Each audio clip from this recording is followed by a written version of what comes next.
Hey everybody, it's Katie Reed here. I am with Jennifer Fury, a clinician up in Princeton, and we are going to do a website takedown. And she's a little nervous because I'm calling it a takedown, but I promised her it's easier than you think. But if you're wondering about how to fix up your therapist website, that is what we're doing here today. Jennifer is a student in my Savvy Practice course. That is where I teach all of this material, but I just wanted to give you a little taste of what I would instruct you to do as a clinician on your own website. So hello, Jennifer. Thank you for being brave. You're welcome. Thank you for having me.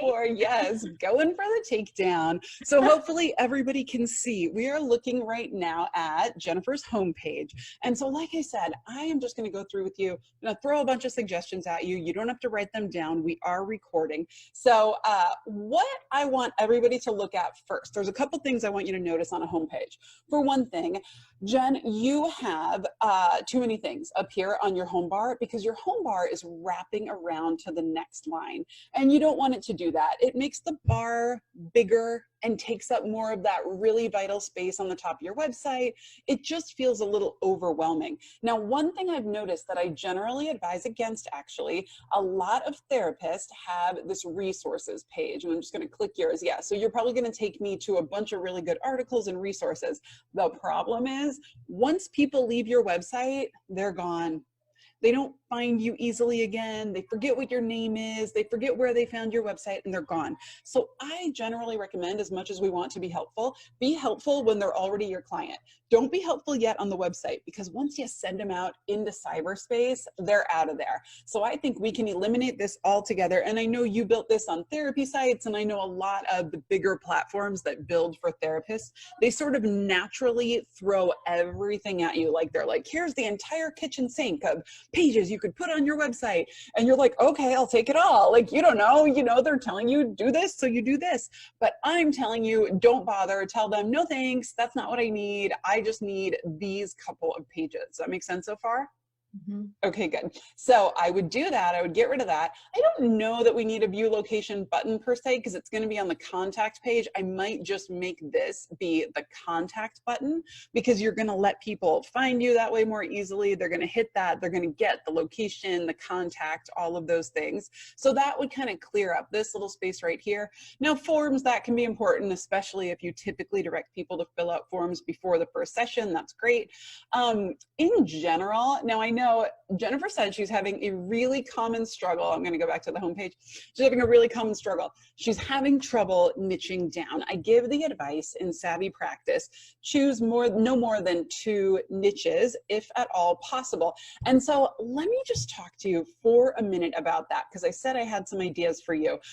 Jennifer is really interested in helping couples stay together, helping couples go through divorce, helping with parenting. She likes anxiety, she likes depression, and she was telling me before we went live, like, but I like all of these things. Like, how am I going to niche down? Now, here is my suggestion, and this goes across the board for everybody right now that's working on a website and working on building your business during this time of COVID-19, which, as we're recording, we're very much in, I think, probably still the beginning of the COVID-19 crisis. It's probably going to stretch out for a while. Personally, I would be writing the copy on my website geared towards those things, because let's make some assumptions here. Everyone calling for therapy right now and for the next many months is most likely dealing with anxiety related to this illness. Now, they might have other problems as well, but there's nobody in the world right now who's like, oh no, I'm not worried, it's no biggie. That's just rolling off my back, no big deal. Like, everybody has anxiety about this illness. Now, on top of that, some people are going to have grief. Some people are going to be losing family members, losing jobs. I could see from your parenting angle or your divorced parenting angle, that is an amazingly important angle right now, because for one thing, there might be think of all the divorces that came out of Wuhan, right? And so we in America right now, we're going to be dealing with the same thing. As they start opening back up, there are going to be couples who were at each other's throats during this whole time that they've been home and stuck together. And now they're like, that's it, we're getting a divorce. So that's emerging right now. There are also people, and I know people who are divorced and co-parenting, and dealing with the stress of co-parenting is hard enough on a daily basis, but then you add in 2 different families, maybe different levels of social distancing, maybe disagreements about like how much the kids should be doing homeschool. It's so multi-layered right now. So I want you especially to take those copywriting blueprints in Savvy Practice, and I want you to really think about right now, because when I say right now, I mean, I think we're going to have at least a year of these same kinds of issues being the ones that we see in therapy. Does that make sense? Mm-hmm. So I would be taking those blueprints and I would really be looking at those and saying, okay, how do I write directly to the person right now who's calling with anxiety because of the illness, or who's calling with grief or depression because of losing people or losing a job? Or how do I write directly to those couples who are suffering right now, whether they're married or divorced, because of the new and difficult situation they've been put in? So that is what I would do. Now I'm going to get into some nitty-gritty design stuff with you, but that's my overall note for you on copy for those pages. And again, I would still push it. Like if it were me right now, I would have a page on that top header bar here that says anxiety and a page that says couples and COVID. Like I would literally just have those two pages right now as your main two, because you can address, so you can basically capture 95% of the people that are going to come looking at your website just by doing that. And that's literally what I would do. It's not to say that 2 years out from now, or even 1 year out from now, you're not going to change up those pages. You will, but we need to wait and see what happens, what new kinds of problems are coming in. But basically, if you just had those two pages as your specialty pages right now, that would be incredible. One more quick note, my qualifications, call that about me, because people are going to go to an about me page. It's the second most important. You don't need the privacy policy up here on your header bar. That can go in the footer bar. That doesn't need to take up space there. And then online video therapy, I don't think you need a tab for it. I would maybe make a note here on the top that says providing online video therapy, blah, blah, blah, and just let people know that of course that's available. But I don't think we need to take up space on your header bar for it. Now, this, as you know from Savvy Practice, this is the most important part of your website. We call this the above the fold section, and this is what I see before I scroll down. So what I find is when I look here for you, for one thing, it's a little hard to read. This picture would need to be a little bit darker. Now, as you know, I would love to see a big, beautiful picture of you here, because that's going to attract me to you and to your site much more than, even though it's a nice nature picture, I want to know who you are, like right off the bat. I want to see your face, see your eyes, and be like, oh, I like her. I want to go read about this woman. And when I look here, as much as I like this sentence, and I do like this sentence, it doesn't tell me anything. Right. It doesn't tell me about, am I in the right place? Is this a therapist I should keep looking at? Like I don't learn anything about you. I don't learn anything about me. Like I don't immediately know, yes, keep scrolling, or no, she's talking about postpartum depression and I don't need that, so I can bump away. So we really want this area to be the area where people either opt in to read more or they opt out because they're not the right client for us. Make sense? Mm-hmm. So we need to, and I know it's hard to get like new pictures taken right now and all that jazz, but if you have a big picture of you that you like, put it here. If not, darken up this picture. And again, follow the outlines, follow the blueprints in Savvy Practice, but let's get you a headline here that really, and it can be so simple, like it doesn't have to be clever, it just needs to be clear. So it could literally be like, I help people with anxiety, depression, or relationship issues, especially if you're struggling right now during COVID-19. Like it could be something as simple as that, that would make me like, oh, she really gets it. Oh, hey, she's talking right to me. That's what I'm going through. Okay. Then they're going to scroll down. Now, design wise, this, for one thing, the font, at least on my computer, it's kind of small. So you're making me work really hard here, because I have to kind of like squint at that and be like, okay, what am I reading about? The lines are long. So I would just tighten these in a little bit, give a little more padding at the sides, make the font a little bit bigger. And then one thing that I like to do, you have nice short paragraphs here, which is excellent. That's so important in a website, is having those paragraphs be really no more than 1 to 2 sentences. One thing that I also like to do though is you've got to write for your skimmers. right? Like I am definitely one, maybe you are too. Like when you go to a website, do you studiously read every word or do you kind of skim, right? We all do it, right? We like skim, we let our eyes bounce down the page little by little. And so you've got to write for those skimmers. And the way that we do that is we put things in a big bold font like this one. We use a bold font or a color font somewhere in the sentence. So for example, you figure out which words do you want to stand out and you make those stand out by the size or the darkness or the color, like you make them jump off the page a little bit.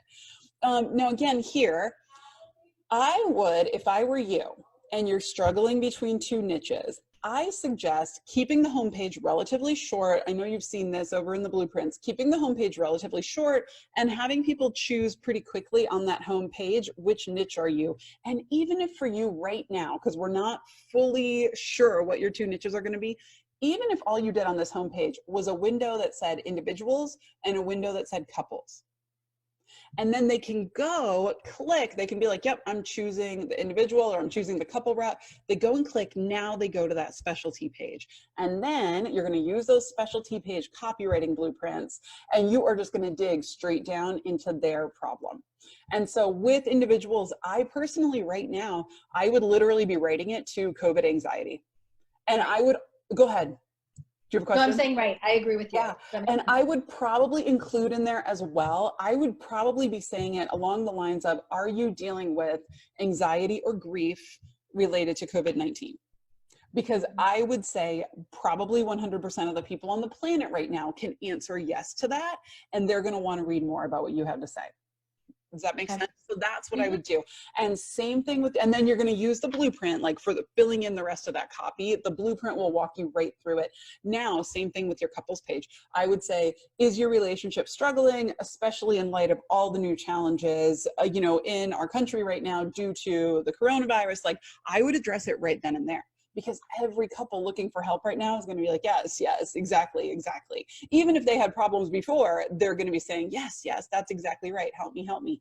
Now, I'm just going to glance at your About Me because that's also a really important page. This is a nice picture. If you're able to play with it a little bit, I would bump up the light a little bit because there's kind of a strong shadow on this side of your face, but it's a nice picture. I do like it. And it's very friendly and it's a nice warm picture. And so I love that. Now these are just the same thing I said on the front page. You're making me work really hard here. It's a long paragraph. It's not broken up. Like I'm going to have to really concentrate and it doesn't appeal to that part of my brain that's just like, I just want to bounce through and get the major points. So I personally would break this up quite a bit. The reality is what we have to remember about our About Me page, it's not actually about us. It's still about the client. And so the way I treat an About Me page, and you'll see this over in your directions over in Savvy Practice, the way I treat that is I still talk about the client. I still would immediately be starting the page with, I completely understand the anxiety you might be feeling about COVID-19. I know that plenty of people in my circles have been going through problems as couples and individuals because of it. Like I would just still be talking about the client and their problem the whole way through because it is about me. Like I'm saying, I understand what you're going through, but it's not my resume because they just don't care about our resumes. They care about, are we warm? Are we friendly? Do we feel like somebody they can trust? Do we feel like somebody they can connect with? Like those types of things. That's what they want to know. And that's what they want to get from your About Me page. Now, it's not to say that you can't attach a link to your resume, attach a link to your CV, like attach a link to more information about you. It's just, you want to remember, and you've got these directions over in the course, you want to remember that it's even the About Me is not about us. It's still about being able to put into words that you understand the client and you understand the problem and you can fully empathize with them. Because the truth is, when we can do that well, this client, before they ever make that first phone call, they have started convincing themselves that you're the only one to see. When we do this really well on our website, they are like, oh my gosh, and that is my internal monologue, and that is my internal monologue, and she wrote it on her website. I can't believe it. This is the person I need to go see. That's how they feel, and that's what we're going for. Does that make sense? Yeah, absolutely. Sound manageable, sound doable? Yes. Yes. So that's what I would do. The other big thing This is, I love that you have an email contact form. Like, I love that because it is a lower barrier to entry for people. I always say on every page, you need a call to action, and that call to action can be an email form. A phone number alone is the least effective call to action because, especially in our day and age, people don't call people anymore and they find it intimidating. So giving them an opportunity to email is nice. But what I would put here instead of contact me would be something like, if you have a question, email me, and invite them to email you any questions. And then I would also, if you're able to, and if you're willing to, give people a way to directly schedule a 15-minute consult on your calendar. So if you have a calendar system, or if Therapy Sites maybe comes with one that you could use, give people that opportunity to book right on your calendar. That's the lowest barrier to entry. That's the least amount of friction between us and that initial client phone call. And so you want to give people that chance right then and there to just book the consult. Of course, make sure that your calendar system is set up with reminders and everything so that you don't get stood up. But that, and also then helps with the whole back and forth of emails, and maybe they're emailing 3 different people and they forget which one you are, and it just gets confusing. So if you can give them a chance to book right on your calendar, that is the way to go. I'm going to pause here and ask what questions you have so far. I actually don't. I mean, okay. You're making a lot of sense, and I'm following everything. I mean, there are little things that I might have to figure out. Like, I don't know how to necessarily brighten my pictures. Like, I'm not that technology savvy, but I'm at least following what you're suggesting. Okay, good. Actually, I do have a question. Yeah. What about if calling is hard for some people? What about if you're back up to, if you're interested in more information, please give me a, please text or call me? Like, are you willing to have people text? Are you open to that? I'm open to people texting to schedule a time. Okay, it depends on what you're open to, Okay. and if you have kind of a HIPAA compliant text platform. I do. Okay, so then that's perfect. I think offering the option of text is fantastic because, for one thing, it appeals to younger people. It's easier, it's faster, people text all the time. So if you're open to that, that's ideal, that's great. Yeah. The only thing is, of course, now with texting, you still get into the back and forth. Right. Well, it would be, the way I'm thinking I would position it is text to schedule a 15-minute. Yes, and I could see that. I'm more thinking then you're going to be stuck with like, well, how about next Thursday? No, okay, what about Tuesday morning? As opposed to, so you could do like, please text or just book right here. Like, you could have both options in that same line. Okay. You know what I mean? Just kind of troubleshooting in advance. But that is what I would do. So you're going to get rid of this page. You're going to include this on all of your pages that video therapy is available. You're just going to get rid of this and they have all these links for you. They've done your work down here. The facts page, you have instructions for this over in Savvy Practice. And I know a lot of times with like Therapy Sites, Brighter Vision, some of these come pre-written. And so you probably just cut and paste the ones that you liked over here. I would go through, and I would go through, edit these as you want. Like, again, you know what I'm going to say. This is making me do too much work right here. So I would go through and I would just pick what's truly important and then edit what they have. And I also always like to include some frequently asked questions that are truly from your clients, like that your clients would literally ask or that you've heard them ask in session, so that it really does feel real to them. It doesn't feel generic. It doesn't feel like a cookie cutter response, but it still sounds like your voice and your writing. Right. So with that. Yeah, like this, I did edit it initially. Oh, good. Okay. This is from a year ago when I was, like, I had no focus at that time really, other than I really just didn't have nearly the focus I have now. So I think, like, even I just recently rewrote my Psychology Today profile. It was so much easier because I do have, even though I'm struggling with my niches, I do have a clearer vision than I did when I first wrote it. Okay, that's perfect. That's great. Like some of these, like I would be adding in something about, what if I don't want to do therapy online, for example, or is online therapy actually effective? Because people are genuinely questioning those things right now. Sure. I always say for people that want to serve couples, one of the most common questions is, what if my spouse doesn't want to come? to therapy. Like, what do I do? So all of those types of things are important to put in here. You can put in the medication stuff if you feel like that's something you've heard people ask in advance. Like, there are people whose practices, their most common question is, can you prescribe me meds? Okay, then put that in there. But if you never really hear that, don't worry about it. The insurance one is obviously important to let people know either way. Yeah. So that's what I would do. I would just go through, edit these a little bit, make sure that they're really applicable to your clients, not they sound like you and your voice. And the one other thing I'll say is I would just love across the board in general, just more pictures of you on your site. I kind of got one nice picture of you on that about me, but like, this is not doing it for me. I'm getting too many of the natures and not enough of you. And so when you're able, or if you have anybody you live with that could even take some pictures of you out in your backyard, or just, I didn't get professional photos for over a year into my business. I had my husband take pictures in the backyard. You can absolutely do it, but just getting some more variety in pictures of you so that I'm getting more of a sense of who you are, that would be amazing. So can I ask you a question about that? Yeah. So both on the page you were just on and even on this page, right? So would you still keep the floral background and have pictures of me, or would that get too busy then? So what I would do, and you might not have gotten to this part over in Savvy Practice yet, but I haven't. Okay, so there's a whole headshot guide in there, and like branding photos and how you do them. So what I would do is, let's say there's someplace in your backyard or like a neighborhood area that you guys could walk to, you and a spouse or whoever, a friend can walk to.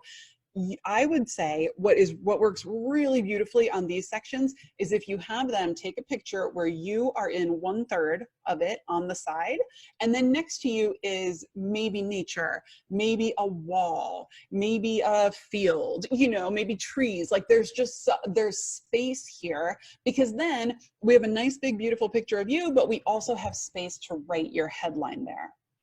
Okay.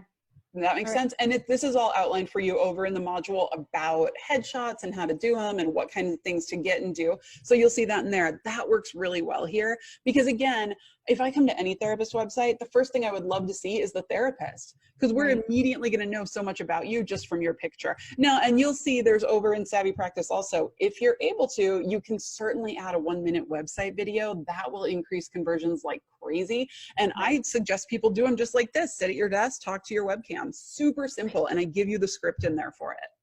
And would that be something you'd put on your front page, or would you? It would, exactly. So that would pretty much be, as soon as people scrolled, they would see your website video. Okay. It would go right up there, and you would just talk a little bit. And really, if I was going to do one, I would do one now that just talks a little bit about, hey, I'm doing, online therapy right now. If you book with me, this is what it's going to look like. This is the room I'll be sitting in, and here's how we do, and just make them feel right at home immediately. That like, okay, that's what it's going to be like. I can handle that, that type of thing. Okay. Cool. Okay, good. Okay, so Jennifer, I'm going to see you over in the Savvy Practice Facebook group, and feel free to ask me any more questions that come up. If anybody out there is watching, you want to go click over to my website, purchase the Savvy Practice course, join us there, because I'm happy to help you as well. And all the information you need for your website, all of your practice building and your online marketing is over there. Thank you for being a guinea pig today. Thank you so much for doing this. And I appreciate you. Do this. It was really great. And I am excited that I purchased this app. Oh, good. I'm so glad. Say it again. It's been really helping me, even though I haven't gotten as far as what you're talking about. Just even the initial parts that I've done have been helpful. I'm so glad to hear it. That's awesome. Yeah. Thanks for watching. If you like this and you want more, check out my website at katiereed.com. And remember, it's read spelled like read a book, R-E-A-D. And also check out these other great therapist marketing videos and hit subscribe so that you never miss a new little tidbit coming your way every single week to grow your practice. Bye.